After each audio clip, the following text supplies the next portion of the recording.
Maria, na liberdade, disse sim ao Senhor.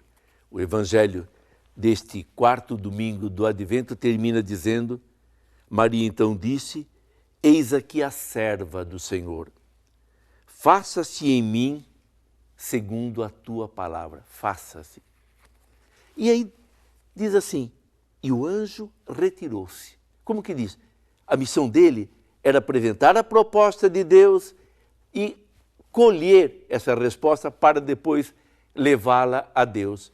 Terminada a missão, o anjo vai embora e Maria passa a viver na fé. Não mais com anjos, não mais com situações extraordinárias, passa a viver na fé, na solidão da fé. Este evangelho de Lucas, bem que poderia terminar com aquela frase de São João: e o Verbo se fez carne e habitou entre nós. O Verbo, Jesus, a palavra do Pai, assumiu carne, um rosto humano, um jeito humano, as limitações humanas. Deus que assume a natureza humana, Deus que se encarna, assume a carne humana. E a encarnação, por isso, é essencial na vida do cristão. Existe Cristo porque ele se encarnou, assumiu a nossa carne.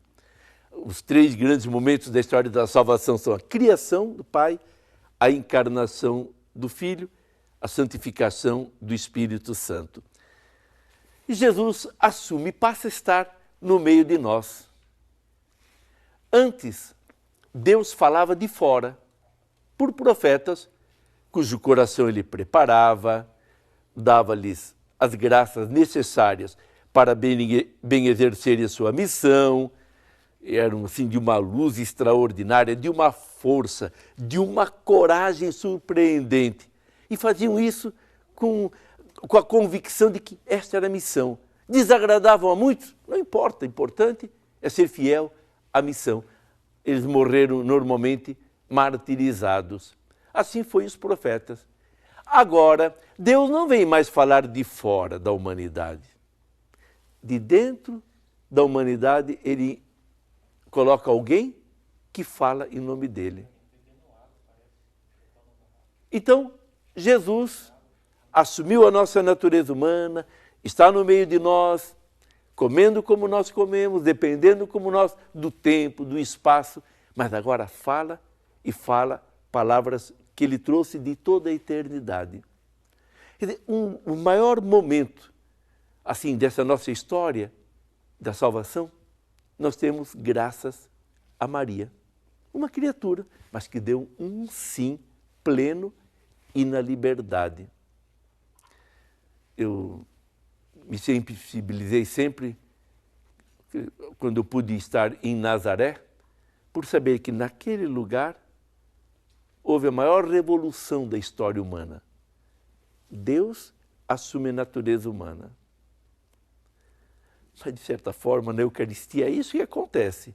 O Verbo assume ali, se torna pão, alimento para nós, para mostrar proximidade. Ele é o Emanuel, o Deus conosco, o que fala no meio de nós. Agora, acontece em sua vida, acontece em minha vida, aquilo que aconteceu com Maria. Diz assim, e o anjo retirou-se. Nós gostaríamos de ter aparições, locuções interiores, que Deus se manifestasse a todo momento, dizendo, olha, essa é minha vontade, que alguém viesse nos dizer, olha, eu tive tal aparição e Jesus disse que é para você fazer isso, para fazer aquilo. Mas Jesus diz, não é necessário, está aqui, no Evangelho, já tem aquilo que eu quero lhe falar, aquilo que eu quero lhe comunicar. Sim, na história da igreja houve aparições extraordinárias, mas na verdade, para chamar a atenção para aspectos do Evangelho que estavam esquecidos. Se nós todos sempre tivéssemos sido fiéis ao Senhor, nunca teria havido aparição nenhuma. Então a aparição é uma graça especial e não é delas que deveremos viver. Somos chamados a viver do Evangelho, abri-lo, lê-lo, sabendo, aqui está o que o Senhor espera de mim, aqui está uma palavra para a minha vida. Bem que o Jesus disse, bem-aventurados, felizes, os que não viram, mas creram. Então, Deus se manifesta agora em nossa vida, como se manifestou na vida de Maria, esperando uma resposta generosa, de fé da nossa parte.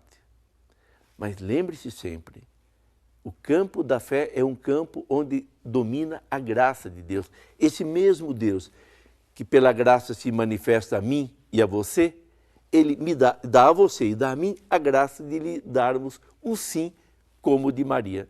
Senão, Deus sabe que seríamos incapazes disso. Mas mais interessante é que sempre permanece a liberdade. Se não quisermos, se não aceitarmos, se preferirmos a mediocridade ou o caminho do pecado, Deus não vai mandar um anjo para nos exterminar, um choque para nos acordar. Poderá sim sempre tentar nos atrair, porque Ele nos quer como irmãos, Jesus nos quer como amigos, nos quer perto de si. Ele que derramou o sangue por mim e por você, Ele não quer nos perder assim. Vai nos dar a graça, sempre nos chamando, sempre como que nos convidando, digam um sim, participe da minha encarnação, me assuma, deixe que eu nasça no seu coração, que eu haja em você. Aquilo que Paulo disse, eu vivo, mas não sou eu que vive, é Cristo que vive em mim. E Paulo havia assumido tanto o Evangelho, era tão coerente, que ele percebeu em um dado momento que era Jesus que vivia nele, falava através dele, ia ao encontro dos outros por meio dele e até chamava atenção por ele. Mas isso não é apenas, e não pode ser um privilégio para Paulo, mas para cada um de nós.